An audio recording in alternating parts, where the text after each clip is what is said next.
Entre Bretagne et Poitou, Maine et Anjou, les pays de la Loire composent une mosaïque historique et géographique d'une grande richesse naturelle et culturelle. Première étape en Loire-Atlantique, du marais de la Grande Brière au lac de Grandlieu, en passant par Nantes, la capitale régionale.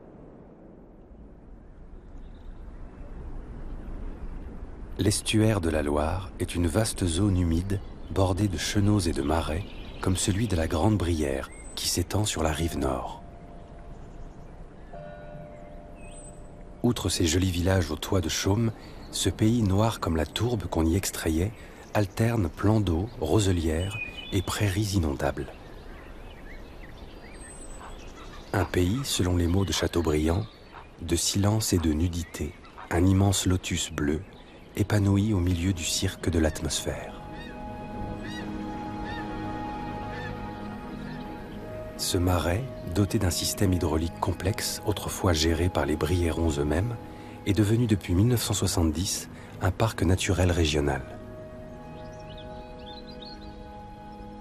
Plus de la moitié de sa surface reste néanmoins propriété indivise de ses habitants, et cela depuis le XVe siècle.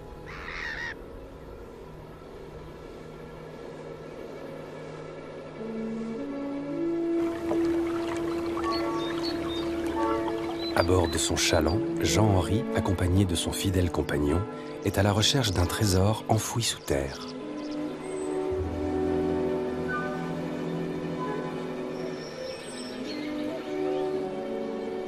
Cette sortie dans les marais est un moment assez particulier. J'y vais avec mon associé, Figaro. Ce sont souvent des moments effectivement très forts.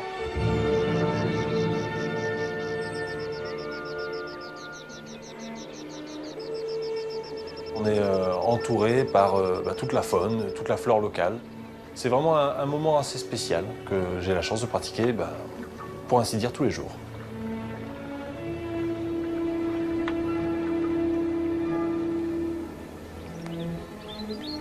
Ce qui est amusant, c'est quand on s'est installé ici, ma femme m'a dit, tu sais, là nous sommes en Brière. Alors ce qui est terrible, c'est qu'en Brière, les gens mangent du ragondin, ils tirent au fusil de chasse, c'est un peu le Far West.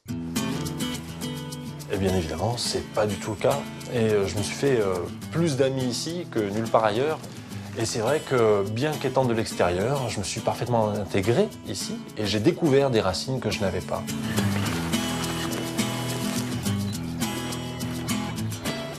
Caché sous la tourbe, le trésor de Jean-Henri est le résultat d'une histoire géologique vieille de plusieurs milliers d'années.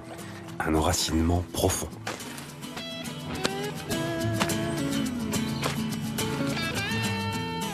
Le Morta, c'est du chêne qui est en cours de fossilisation. Il y a 5000 ans en arrière, ici en Brière, il n'y avait pas de marais, il y avait juste une forêt de chêne.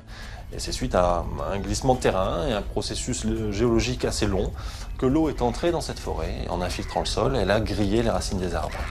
Donc de ce fait, les arbres sont tombés, ont été emmitouflés par la tourbe et la tourbe a fait office de sarcophage naturel. 5000 ans plus tard, aujourd'hui, je pars accompagné de mon associé Figaro dans les marais à la recherche de ce précieux bois. Depuis toujours, les gens d'ici savent que ce matériau existe, sauf qu'il n'a jamais été exploité à sa juste valeur. C'est pourtant un matériau très particulier puisqu'il raconte une histoire. Il raconte l'histoire de ce pays, l'histoire de l'évolution géologique depuis ces 5000 dernières années. Pour moi, ce bois est incontestablement un trésor. C'est juste quelque chose d'exceptionnel.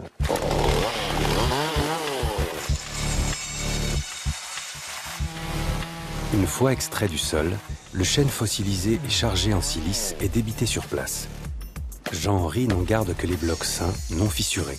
Environ 10% seulement du Morta est au final exploitable.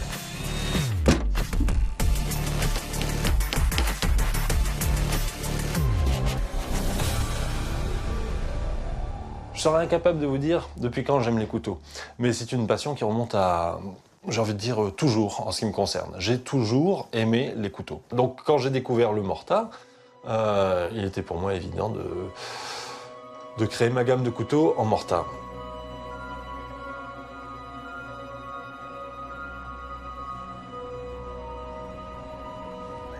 Je ne suis pas né coutelier.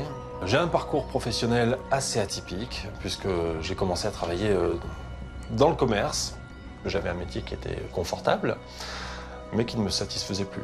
Aujourd'hui, je m'éclate pleinement. Et je crois que cet état d'esprit, les gens le ressentent. Et les gens aiment bien venir chez moi, j'aime bien les recevoir. Donc l'activité est vraiment plaisante et j'ai fait un véritable gain en qualité de vie. Une qualité de vie à l'image du paysage de la Grande Brière, beau et envoûtant.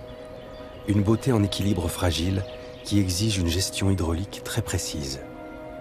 Un réseau de plus de 900 km de canaux et de douves régule les eaux au nord de la Loire en fonction des saisons.